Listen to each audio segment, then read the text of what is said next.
Now, KCAU 9 News starts with your forecast first.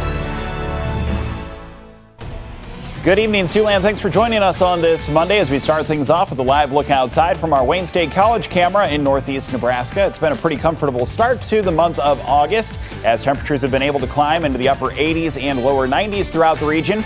84 for Orange City, 88 is the current temperature in Lamar's, 89 Sioux City, and lower 90s across northeast Nebraska.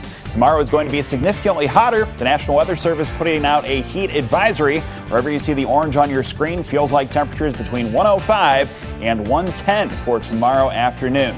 We'll talk about how long this heat sticks around coming up in the full 9 on 9 forecast. KCAU 9 News at 6 starts right now. We are Siouxland proud. This is KCAU 9 News at 6. Good evening, everyone, and thanks for joining us tonight. I'm Sophie Erber. And I'm Tim Seaman. Iowa Democrats will need to wait at least 2 more months before finding out if they will continue to rank as first in the nation in the 2024 presidential race. The Democratic National Committee now says it will delay any restructuring of the presidential nominating calendar until after the midterm elections in November. And it's our top story now at 6. The Rules and Bylaws Committee was supposed to meet this week in our nation's capital to recommend which 5 states should get to host voting contests first in the presidential election. 16 states, including Iowa, along with Puerto Rico, are vying for one of those top 5 spots. Iowa has held the title of first in the nation since 1972. But after technology failures in the 2020 caucuses, the Democratic National Committee decided to reevaluate the process, opening first up to all states. In response, Iowa Dems proposed many changes to the caucus structure, including caucusing by mail, I should say, and removing a requirement that candidates need at least 15% of precinct support. Meanwhile, the Iowa Republican Party has already locked up its first in the nation caucus status. Tonight, authorities are continuing to investigate a fatal plane crash in Siouxland. The Monona County Sheriff's Office tells us that Teak Avenue, going south of Ute, where the crash happened, is now open tonight. According to the NTSB, a spray plane made by Air Tractor Incorporated hit electrical lines before crashing. The FAA says that the plane's registered owner is a trustee of the Bank of Utah out of Salt Lake City. Authorities say they were alerted to the downed aircraft just south of Ute around 1 p.m. Saturday. First responders found the plane on fire and the pilot was pronounced dead at that scene. The investigation tonight does remain ongoing. Meanwhile, Carroll County authorities say that a helicopter pilot managed to walk away from an emergency crash landing this morning near Arcadia, Iowa. According to the Carroll County Sheriff's Office, 78-year-old Michael Milliron was piloting that helicopter when it unexpectedly cut out and forced him to make an emergency landing in a cornfield. The FAA will open an investigation into that incident to determine the official cause. Milliron, meanwhile, suffered non-life-threatening injuries.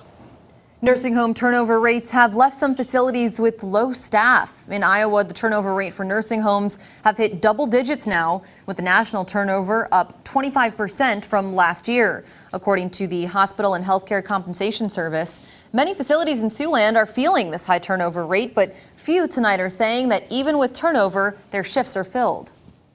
Pretty much full staff. We've been actually very lucky during this whole pandemic to be able to keep our staff. We have a lot of long-term staff. I think we have over 30 people that have been here for at least 15 to 20 years.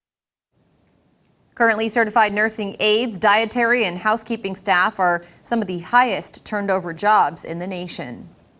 And it's the start of a very warm work week here in Siouxland. Let's check in with the expert Chief Meteorologist Scott Larson. Thanks, Sophie. It was pretty warm out there this afternoon as temperatures were able to climb into the 80s and 90s. Tomorrow is going to be even hotter. Here's a look at those high temperatures that were achieved in Siouxland today. 88 in Lamar's and Cherokee, 91 Sioux City, 93 in Norfolk and Tacoma. Moving through this evening, there is a small chance of picking up on some storms, especially inside of the yellow region on your screen, probably toward Norfolk. So that's something that we have to keep an eye on as we go through the next few hours. That's associated with a warm front, and it doesn't look like it's going to be cooling off too much tonight as temperatures descend into the upper 60s and lower 70s. We'll have more details on that extreme heat coming our way tomorrow and how long it lasts in the 9 on 9 forecast. Tim? All right, Scott, thanks. The Iowa National Guard says it's having trouble recruiting new candidates into the armed forces. Numbers for both Air and Army National Guard are declining. The National Guard says that a large part of that decline is due to factors stemming from the pandemic. Now, recruiters are also finding that there are fewer people willing and able to serve. On top of fewer people signing up, they're also seeing a turnover rate as well. Some say more training for recruiters will help. We've got a large turnover in the recruiting force in Iowa. Some of those recruiters have not been able to attend all the training that they need to become that good salesperson to go out and reach those applicants. So, kind of a side effect of that is classes throughout the U.S., training and things like that have not been conducted. And that's something we're addressing at the national level here, is to try to get that training to make our people better salespeople. The state's National Guard says it started offering a $20,000 signing bonus to new recruits. It's a new way of boosting recruitment.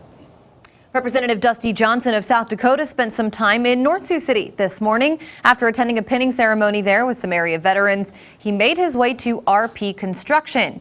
He toured their Sioux Point Road work site and had some Sneaky's chicken with the employees. Representative Johnson spoke with them about what he's doing to make their dollar go further and limit inflation. We should be focused on the workforce challenges. We have a tendency to get wrapped around the axle about fighting on some of the smaller things. But to me, if tackling inflation is not the number one job of Congress over the course of the next 2 months, shame on us. Johnson will be making his way to the other side of the state for events in Rapid City on Wednesday. Well, the International Union for Conservation of Nature declared last week the monarch butterfly is endangered. KCAU-9 reporter Nick Wilson tonight sharing what local butterfly enthusiasts say that Siouxlanders can do to help the local butterfly population. People I spoke with say while the monarch butterfly populations in Siouxland have typically been strong, this summer is much different so far. Alexandra Johnson leads a summer camp for kids at the Dorothy Pico Nature Center. She says this summer, kids in Siouxland have not seen nearly as many monarch butterflies as previous summers. It can be frustrating to not see as many butterflies because we get little kids who are like 4 or 5 and they're so excited to see all the butterflies, and it's hard to find one to point out to them. But there are ways Siouxlanders can help. Dawn Snyder is the Education Programs Director at the Nature Center. She says butterflies love milkweed and Siouxlanders can make an impact by growing these plants. They are one of the only butterflies that migrate long distance. It really depends quite a bit on the habitat, not just in Sioux City in this region and in Iowa, but the habitat in their whole range. So we can do a lot more to plant milkweed and their nectar sources. Ruth Rose is a butterfly enthusiast and member of Les Hills Wild Ones. That group encourages people to grow native plants to attract butterflies and other critters. She says growing these plants can have a significant impact in just 1 year. Originally, when we started this project, I wasn't really sure that it would actually do its job, but every single day I see butterflies and bees and birds in this yard, in this tiny yard. Rose says while planting milkweed is preferred, growing any kind of native plant should help attract more butterflies. In Sioux City, Nick Wilson, KCAU-9 News. A reminder tonight that law enforcement agencies around the country will hold their National Night Out tomorrow. That includes right here in Siouxland. The event is intended to help improve relationships between police and the communities that they serve, as well as grow support for anti-crime programming. It also gives neighbors a great chance to get to know each other.